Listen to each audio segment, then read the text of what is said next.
natin 66.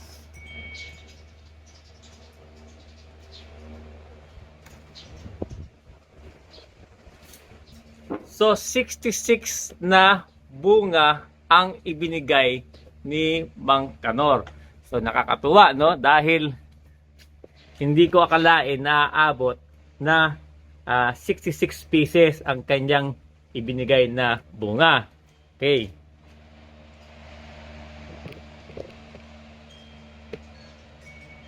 So ngayon, no, dahil naipakita na natin o naipakita ko na sa inyo yung ibinigay ng puno at naipaliwanag ko sa inyo kung bakit ko siya nilalagyan ng basahan sa trungko, at ipinaliwanag ko rin sa inyo kung papaano siya i-present during the show, yung ating puno, at naipaliwanag ko din kung papaano i-maintain yung puno habang siya ay may bunga, no? So actually si Mang Kanor, no, malaki ang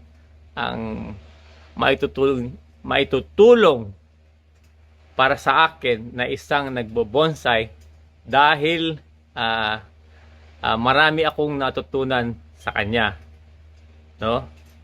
Ibig sabihin, yung puno ang nagtuturo sa atin.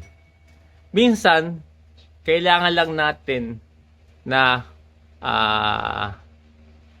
tumahimik, o ibig sabihin, kailangan lang natin intindihin yung pangangailangan ng puno para tayo ay matuto.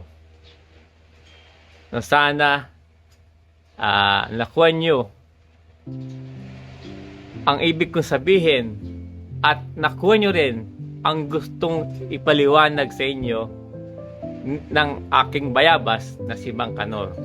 So sana makatulong, at sana meron kayong matutunan sa mga video na aking sinishare sa inyo. Sana ma-share nyo rin to sa iba. So maraming salamat. God bless.